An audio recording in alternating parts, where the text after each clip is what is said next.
나는 전능하신 아버지 하나님, 천지의 창조주를 믿습니다.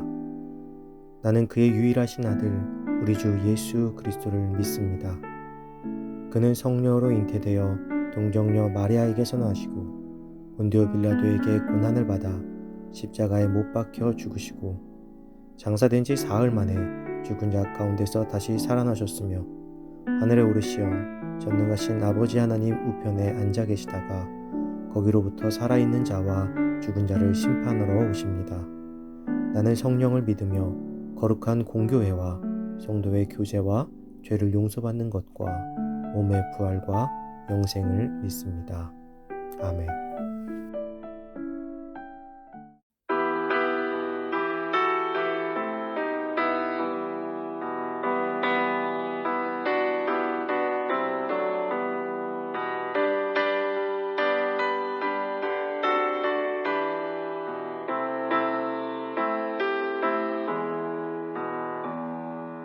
가난한 자 돌봐주며 복된 소식 전하라고 주님께서 우리들을 기름 부어 세우셨네. 주의 영이 우리에게 말씀하시네.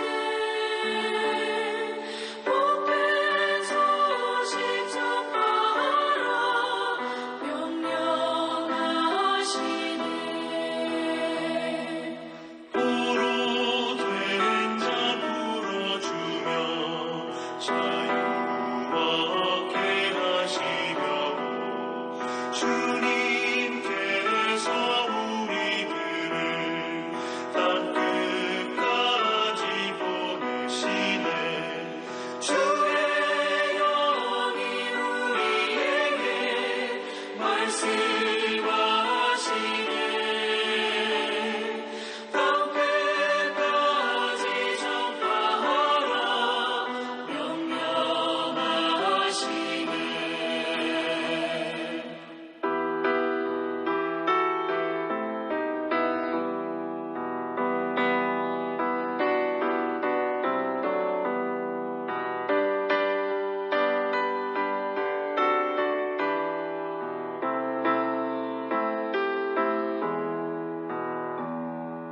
주님 사랑 온 세상에 본이 되게 하시려고 주님께서 우리들을 친구처럼 사랑하네.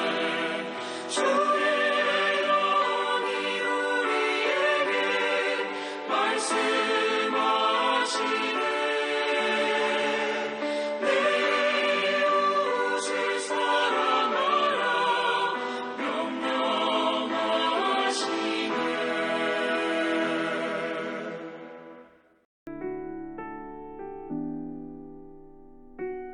오늘 하나님께서 우리에게 주신 말씀은 로마서 15장 22절에서 33절입니다. 그러므로 또한 내가 너희에게 가려 하던 것이 여러 번 막혔더니 이제는 이 지방에 일할 곳이 없고 또 여러 해 전부터 언제든지 서반으로 갈 때 너희에게 가기를 바라고 있었으니 이는 지나가는 길에 너희를 보고 먼저 너희와 사귐으로 얼마간 기쁨을 가진 후에 너희가 그리로 보내주기를 바람이라. 그러나 이제는 내가 성도를 섬기는 일로 예루살렘에 가노니 이는 마게도냐와 아가야 사람들이 예루살렘 성도 중 가난한 자들을 위하여 기쁘게 얼마를 연보하였습니다. 너희가 기뻐서 하였거니와 또한 저희는 그들에게 빚진 자니 만일 이방인들이 그들의 영적인 것을 나누어 가졌으면 육적인 것으로 그들을 섬기는 것이 마땅하니라. 그러므로 내가 이 일을 마치고 이 열매를 그들에게 확증한 후에 너희에게 들렸다가 서바나로 가리라. 내가 너희에게 갈 때에 그리스도의 충만한 복을 가지고 갈 줄을 아노라. 형제들아, 내가 우리 주 예수 그리스도와 성령의 사랑으로 말미암아 너희를 권하노니 너희 기도에 나와 힘을 같이하여 나를 위하여 하나님께 빌어 나로 유대에서 순종하지 아니하는 자들로부터 건짐을 받게 하고 또 예루살렘에 대하여 내가 섬기는 일을 성도들이 받을 만하게 하고 나로 하나님의 뜻을 따라 기쁨으로 너희에게 나아가 너희와 함께 편히 쉬게 하라. 평강의 하나님께서 너희 모든 사람과 함께 계실지어다. 아멘. 사나 죽으나 라는 제목으로 오늘 말씀 나누겠습니다. 사도 바울은 이방인 선교를 잠시 뒤로 하고 다시 예루살렘으로 향하게 됩니다. 당시의 예루살렘은 그리스도인들에게는 박해의 땅이었습니다. 그렇기에 예루살렘에 있는 교회들은 너무나 힘들고 어려운 시기를 보내야 했습니다. 그것을 잘 알고 있었던 바울은 그냥 둘 수가 없었죠. 바울은 힘을 다하여 이방 교회들로부터 연보를 모았고 이것을 예루살렘의 성도들 중 가난한 자들을 위해서 가지고 가게 되었습니다. 사도 바울은 이와 관련하여 여러 가지 염려가 있었습니다. 그래서 로마 교회 성도들에게 함께 자신과 기도할 것을 권하고 있습니다. 그 기도의 부탁의 내용은 이러합니다. 예루살렘에서 박해를 하는 이들에게서 번짐을 받고 예루살렘의 성도들이 연보를 기쁨으로 받으며 자신이 무사히 돌아와 로마의 성도들과 함께 편히 쉬게 되는 것이었습니다. 얼핏 이 기도를 들으면 바울은 자신의 안전을 위해서, 즉 자신을 위해서 기도를 부탁하는 것으로 보여집니다. 그러나 지금까지의 바울은 복음보다 자신의 안전이 우선되는 사람이 아니었습니다. 그가 안전하게 임무를 마치고 돌아오기를 바라는 것은 혹시라도 자신으로 인해서 이방 복음 선교에 차질이 생길까 하는 염려 때문이었습니다. 그는 끝까지 복음만을 생각했던 것입니다. 우선 이방인들은 이제 예수 그리스도를 만나고 하나님을 믿기 시작한 사람들입니다. 그런 성도들에게 바울이라는 존재는 상당히 큰 의미가 있는 존재였죠. 그런 그가 연보를 모아서 박해의 땅인 예루살렘으로 가게 되었습니다. 그리고 그가 거기서 박해를 받아서 잘못된다면 이제 막 자리를 잡은 이방 성도들의 마음에 큰 시험이 될 수밖에 없었을 것입니다.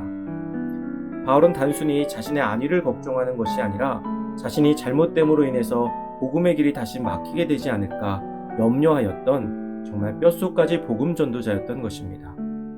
죽으나 사나 복음 전도만을 생각했던 그의 삶이 있었기에 오늘날 우리가 예수 그리스도를 영접할 수 있었던 것이겠죠. 코로나가 발병한 이후로 사실 복음 전도와 선교는 큰 어려움을 겪고 있습니다. 또한 몇 교회의 만행으로 인해서 우리 교회들은 참으로 어려운 상황에 처해 있습니다. 그렇기에 우리들의 역할이 더 중요한 때일 것입니다.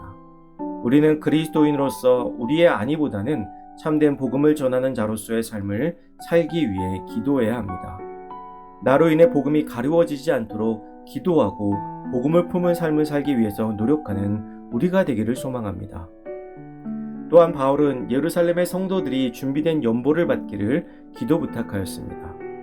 어려운 이들에게 도움의 손길을 내미는 것은 당연한 일일 것입니다. 그런데 여기에도 걸림돌이 있었습니다. 예루살렘의 성도들에겐 오랜 전통으로 인해서 이방인들에 대한 거부감이 있었던 것입니다. 이방인들을 멸시하고 무시하던 그들이 이방교회 성도들이 모아온 연보를 혹시나 거부하지 않을까 하는 염려가 바울에게 있었던 것이죠. 복음의 시작점인 예루살렘에서 이 도움의 손길을 거부하게 된다면 예수 그리스도가 온 인류의 구원을 위해서 오셨다는 복음에 심각한 상처가 생기게 되는 것입니다. 바울에게 있어서 이 연보는 단순히 어려운 이들을 돕는 것이 아닌 복음이 유대인들과 이방인들의 경계를 넘어서 온 인류를 향하고 있다는 증거이기도 했던 것입니다. 이 기도 제목 또한 바울이 오직 복음만을 위해서 살았다는 것을 알 수 있는 대목인 것 같습니다. 사랑하는 성도 여러분, 우리는 얼마나 복음을 위해서 살고 있을까요? 복음이 우리의 삶에 얼마나 큰 영향을 끼치고 있습니까? 바울과 같이 참된 그리스도인으로서 사나 죽으나 복음을 먼저 생각하고 이방교회 성도들처럼 어려운 이들을 도우며 살아가는 저와 여러분들이 되시기를 주님의 이름으로 축원합니다.